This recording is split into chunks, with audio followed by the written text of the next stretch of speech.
I can't understand why people would risk their lives with cars going past them at 70, 80 miles an hour.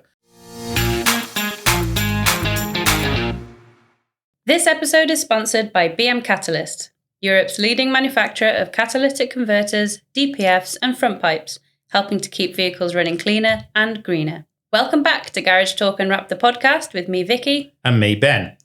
In this episode, I sat down with Mark Madgwick from Apex Networks, a complete business platform for recovery operators. And as you know, Victoria, I do wonder a lot about the recovery industry because it's so closely connected with the garage industry. Does it keep you up at night, Ben? It fascinates me. It does. I can't understand why people would risk their lives with cars going past them at 70, 80 miles an hour. There's so much admiration for recovery operators. And yet I think it's so undervalued. Yeah, definitely. We were watching a show about recovery operators the other week, weren't we, actually? Yeah. Getting stuck on the motorway and having to control the traffic and waiting for the police to come. They're like sometimes first on scene and having to do everything before the car is even ready to be recovered. Well, how often are you in a traffic jam and national highways have kind of stopped the traffic? On the M6. On the M6. All the way. Yeah, we live by the M6. So we're always stuck on the motorway. But you always get frustrated. Whereas actually, yes, okay, national highways have their issues, especially the overheads and things like that when the motors are empty, but that's another issue. But actually, when the recovery operators are working, there is a vital issue there that they need to keep them safe because there is too many that have sadly been hit by other vehicles or are in danger. Yeah, they're not managing traffic for the sake of it. So you and Mark talked about the link between garages and the recovery industry, a bit about AI, EV, obviously, subscriptions, your favourite thing in the world. Oh, yes. It was a really interesting chat. Let's hear it. Today, we have Mark from Apex Networks. Apex Networks is the all-in-one solution to streamline your recovery management services. Mark, how are we? Very good, thank you, and thank you for inviting me. That wasn't the best intro to Apex because I know it's a lot bigger. Tell us about it. Apex as a business actually covers quite a wide spectrum. We have the RMS system, which is the basic desktop system that virtually all recovery operators use. And we also have the ANS system, which is the neural network communications pathway between recovery operator and work provider and recovery operator. Okay, so what does the platform do in broad terms then? It was always designed to be a complete business platform.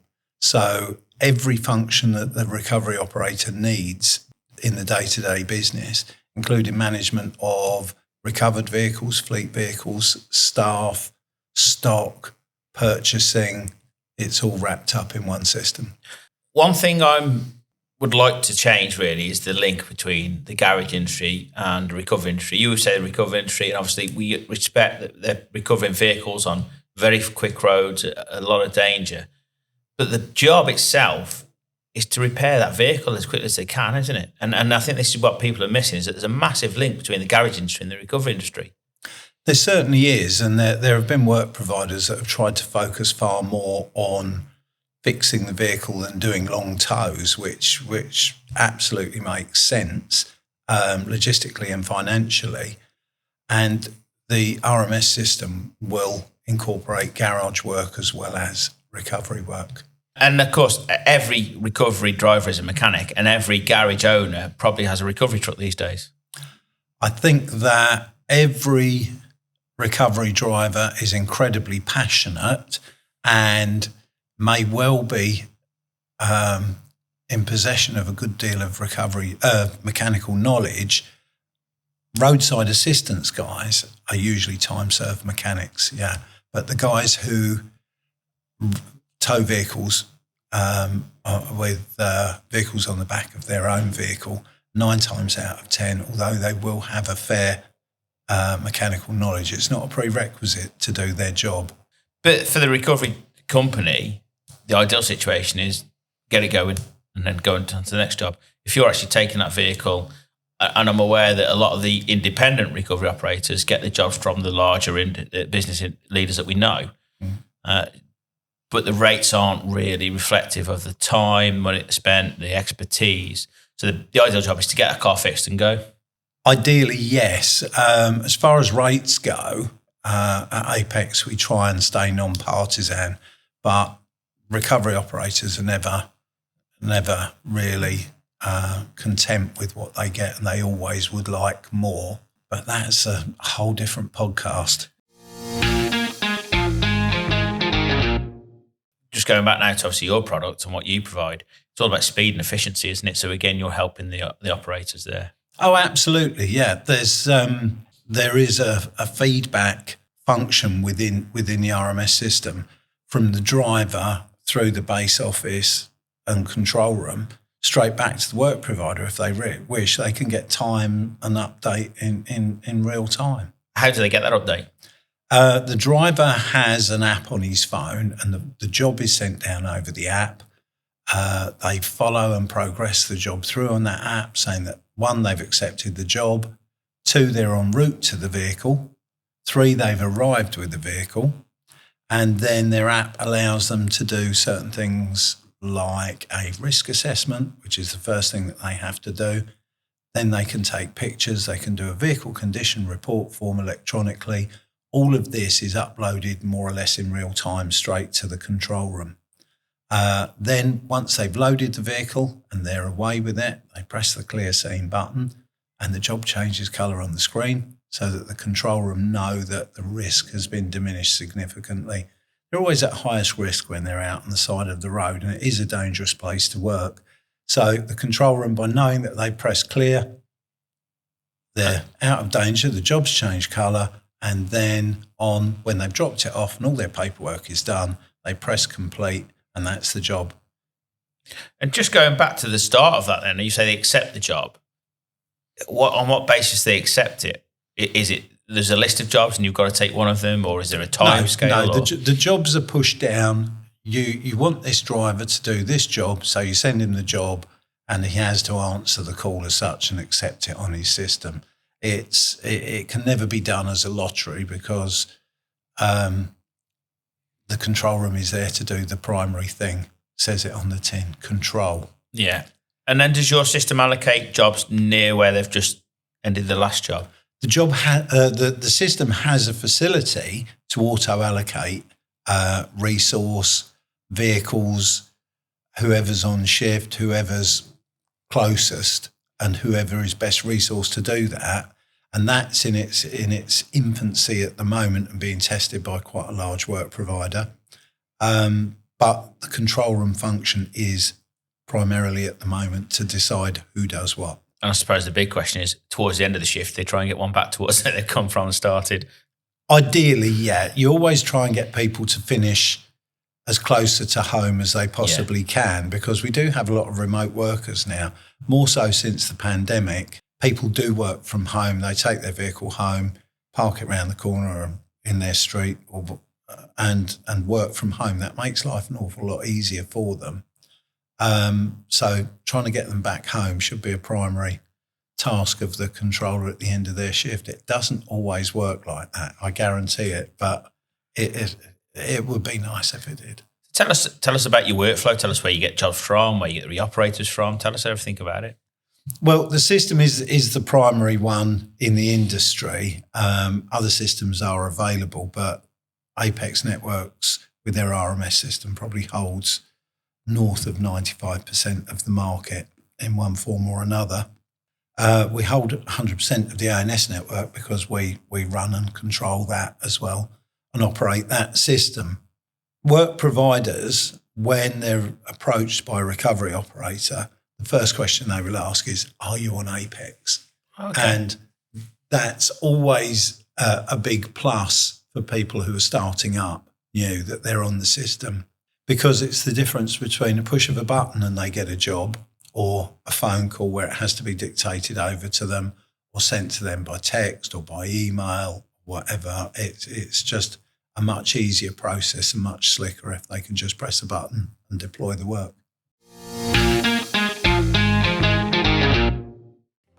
Looking to hire skilled technicians without the hassle? At Easy to Recruit, we make recruitment simple, affordable and effective. We help you find the talent you need quickly, saving you time, stress and money. The best part? We take care of the heavy lifting so you can focus on running your business. Ready to make recruitment easy? Visit us at www.easytorecruit.co.uk, call us on 017 8822 0694 or email sales@easytorecruit.co.uk today. Easy to Recruit, redefining the hiring process. Ben is a charity for anyone who works or has ever worked in the automotive industry and their families. We're here to listen and support you through life's toughest challenges. Call our free confidential helpline on 08081 311 333 or visit ben.org.uk for online support with your health and wellbeing. Garages now, we're obviously talking to garages predominantly, and most garages have a vehicle of some kind to recover cars, shall we say, not particularly the higher end of the spectrum. What are the common pain points do you think that at the moment, I think, between the recovery industry and the garage industry? Where would they be better off working together? Across the board, really. And I think a lot of garages usually have some form of relationship with the local recovery operator. And more often than not, it's probably far easier that they push the work out to the local recovery operator than try and do it themselves. We have an awful lot of customers who have bought trucks or bought a truck to service their own needs and actually have become recovery operators in their own right, because people say to them, can you move this? Can you do this for us? Can you do that for us? Once they know they've got a truck. And we have a company down in the south of the UK who were a bailiff and enforcement company.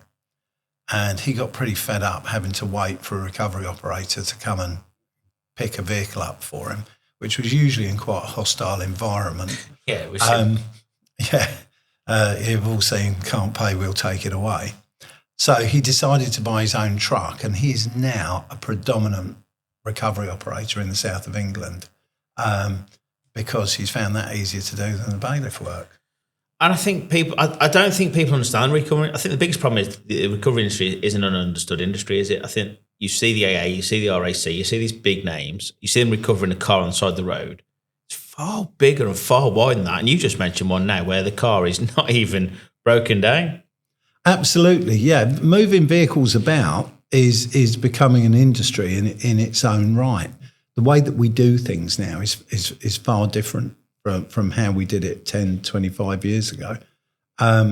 So purely moving vehicles, we have an awful lot of people who move new and used vehicles around. We buy any car and that sort of thing. There's far more of those around now than ever there was before. And they have a whole infrastructure just moving vehicles. And recovery trucks per se are the tool to do that with. If we could kind of get garages and recovery operators working together, we'd then be able to schedule the job in with the garage through a system rather than just hoping and not knowing when we're getting our car back, especially today in the busy business world we're in. You could kind of break down on a Tuesday and you might not be able to get it repaired until a week Monday. That's 6 days of business lost. Absolutely, and I understand that entirely. And the rules around commercial vehicles and domestic vehicles are quite different. The commercial vehicles need to be repaired and got back on the road straight away. And a lot of the time it's to do with the criticality of the load that they're carrying. The goods may be ambient, they may be frozen. It could even be that the load is part of a just-in-time requirement at a factory. So commercial stuff is always moved as quickly as possible and repaired as quickly as possible. I think it's fair to say there's challenges in the industry. I don't think we're ever going to get through them all. I've been in the industry a fair while now, and I know you have. How can Apex help the collaboration and help overcome these challenges? It's useful if a garage were to have the system because it's a common communication system. There's no reason whatsoever why the job can't be pushed over to a local garage or repairer, and the vehicle pop up on their system when they come in on Monday, and they know that it's due in. But with a lot of garages, and they work on a more or less a just-in-time basis anyway, and they don't always have capacity to do another vehicle.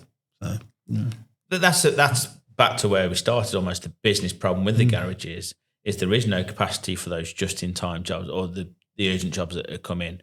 And as I say, some garages they're booked up for 3 weeks. For example, we need a cam belt change in our car, and it's a week and a half. And luckily, we're 8,000 miles short of the recommendation, so we're in early. But if anything happens by the time that cam belt gets changed, it is booking a week and a half in advance. It's a long time. It could be hundreds of miles. It can be indeed, yeah. It's the way of the world now, But it shouldn't be, should it? In this industry, we're a massive industry. Absolutely, it should not. But this is happening more and more, and staffing is the biggest problem that the industry has, and I'm pretty sure that's the biggest problem that the garage industry has as well. Finding time-served mechanics and time-served body people, it's an uphill struggle for everybody.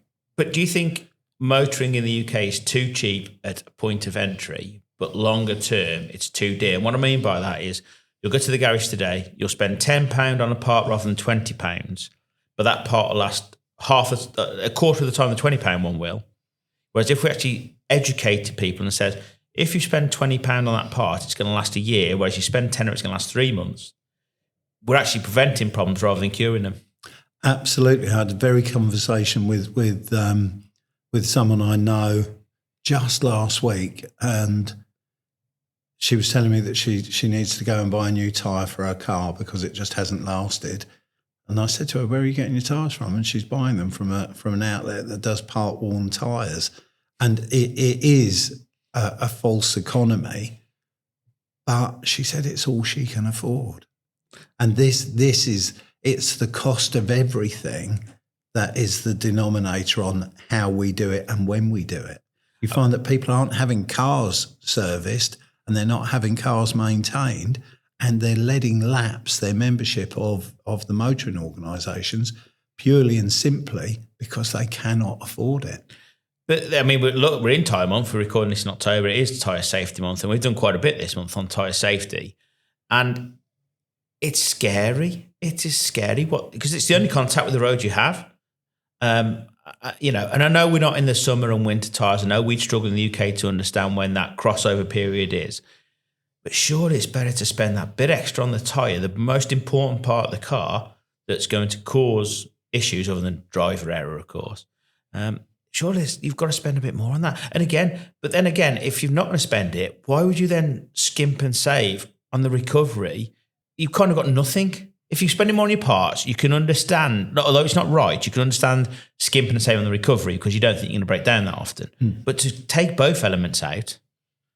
Well, people are cutting their cloth accordingly, unfortunately, and this is one of the problems of the world that we're in currently. And it's no different anywhere else. My sister-in-law lives in New Zealand, and the costs there are far higher than they ever are over here, and they don't get anywhere near what we get here. I think it's a good time to bring up the future. So how do we change this? What's the changes? What's the trends? What can we do as an industry to improve the industry? Because we're all in the industry to make it better when we leave. Absolutely. I don't believe in doing anything unless you left it better than you found it. And that's absolutely bang on. What can we do to make a difference? I think one of the things that garages might try and implement is a subscription service. Yes. Whereas rather than having a lump payment in one hit, they can pay a weekly or a monthly amount, and that will cover their costs for the usual stuff. If they've got a tyre that they've hit a curb and taken a chunk out of, then that's really down to the customer. But for their everyday servicing and maintenance of the vehicle, have a subscription service that allows the customer easy access to safe motoring. You don't know how happy that's made me because I've been plugging that for years. When quality matters and emissions count, demand precision. BM Catalyst is Europe's leading manufacturer of aftermarket hot-end emissions products. From catalytic converters and OE-level components to expert technical training available on Garage Pro, BM delivers best-in-class manufacturing, rigorous performance, and full compliance. Need parts you can trust? Visit bmcats.com. Partner with BM. Drive profit, exceed expectations. And obviously we're going to have to bring up AI and autonomous. Mm-hmm. So over to you now. I've said enough on that, so over to you. What do you think of it?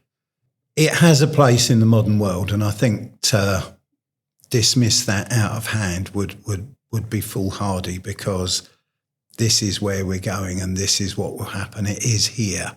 It's like going back to the early 1800s and complaining about railways. What we do with it is the important thing. We either capitalise on it, like they do on the continent with their railways, or that'll be all right, we'll deal with that next week. And we have trains that don't work very well in the UK. So the whole industry will be pivoted around AI. We already use it to a certain extent in the Apex RMS product. So when a job comes down, it analyses key details about that job, including oddball things that you wouldn't imagine, like what day of the week it is and what time of day. Because if it is a Sunday at 6 p.m. in the evening and it's a tyre job, you're highly unlikely to get a tyre company come out and do that. Yeah. But if it's 8 o'clock on a Monday morning, then a tow to quick fit is the one for that. So it will work out whether it's a fix or a tow already on that. But if we don't embrace this, then the idea that you've just said and that I've been saying for months, years about the subscription service, that'd be a lot dearer. Data is the key. If we can get the data right, we can make that subscription service at a reasonable price and actually save people money, because they're actually getting things done before they go pop. And you know as well as I do, Mark, we've been around long enough now that if a part in your car goes, there's probably 2 or 3 other parts that have affected that. If you get it repaired when it needs repairing, you're saving a lot of time and money. Absolutely. Bang on the question with that one. The subscription service would certainly help as well, that's for sure. But at Apex, we hold an infinite amount of data on what breaks down, where it breaks down, why it breaks down, and what it needs when it has broken down. So all this information, makes, models, all that is all in the system there already, and we can harvest that information on request, that's for sure. Everything you said about the system just seems a no-brainer, because it'll say data is the key, and you can't do things unless you know. And that what you're providing there is you will know everything about that vehicle within reason. Any closing messages, any key messages to take away for people off this podcast? Push for a subscription with your local garage. Yes. That having people out there in safe cars, driving safely, and vehicles that will behave safely in the event of adverse weather or even a sunny day. Has your car got good wipers? Are you able to clear the screen and see without bright sunshine in your eyes? All of this information is out there already. Let's do it. Let's make it happen. And also, one thing that we haven't said, of course, if they have your system, it's good for the ecosystem because there's no paperwork.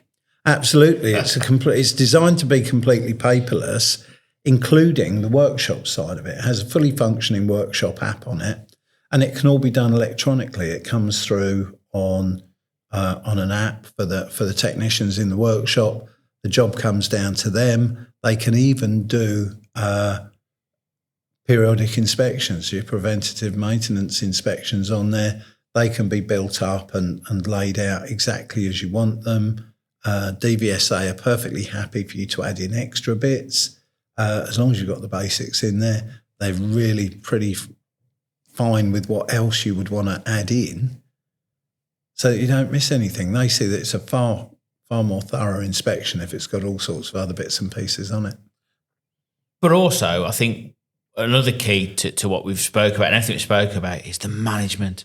And we're talking to fleet managers, we're talking to HR managers, we're talking to people that have a lot of cars.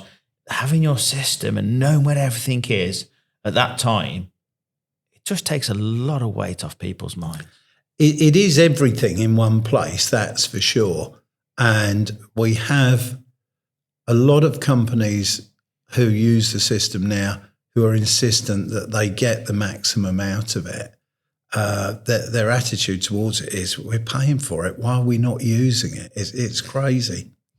So we always make sure we're training and things like that. And the bulk of the training, unless they specifically want a site visit, the bulk of the training online is all free anyway. It's there, use it. Mark, that's all the questions I had. However, there's one subject we've not touched, and I would always end with this, don't I, on a podcast? EVs. An interesting subject, especially the recovery industry, who seem to have been forgotten in the EV world. Tell us your feelings and what you think. EVs are like everything else. It's like tomorrow, it's coming. Whether you like it or not, they are coming. Do we have the infrastructure for them yet? Probably not 100%, but they're still on their way and they're still coming. Now, when a job comes down over the Apex RMS system, there is one point on there that they will ask, what type of fuel is it? So you have your normal petrol, diesel, things like that. But as soon as it's hybrid, as soon as it's EV, or as soon as it's even LPG, we always recommend as part of our training that only a trained person is sent out to deal with them.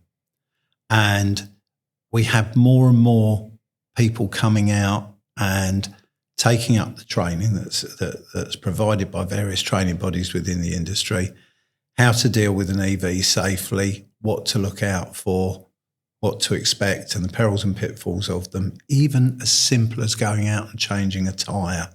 Just make sure that you put your jack in the right place and you're not crushing cables or doing anything like that. But training is the key with everything. And as long as operatives are trained and they understand that maybe one vehicle could take a certain make of vehicle, model of vehicle, can it take it if it's the EV variant? Because invariably it's heavier. So once they get their head around the numbers and the parameters of their working, there should absolutely be no problem with them. Mark, you've been my favourite guest. You're on about subscription services, you're ready for EVs, and you're embracing AI. What a podcast. Thank you for joining us, sir. Thank you very much indeed. That was a great discussion. Do you know one thing that was missing? Go on. Me. Wow. Something that didn't make the cut that we wanted to mention, though, was Mark talking about how much development Apex put into their product and how they tried to meet customer demands, including the launch of their app on iPhones. He did say that's what they were asked over and over again at the recent tow show at Stoney Park, which is where the recovery industry meets once a year. It's kind of like the Automechanica? Yeah, it is. And it's a great show, and it showcases a lot of people go and they think about the big trucks and the recovery vehicles that we don't see normally because they rescue the lorries that are tipped and things like that. But I think the interesting thing for me is that they were discussing an app. They've got all these fantastic big machines doing a massive job, and one of the keys to the industry now is what Apex are offering through this app.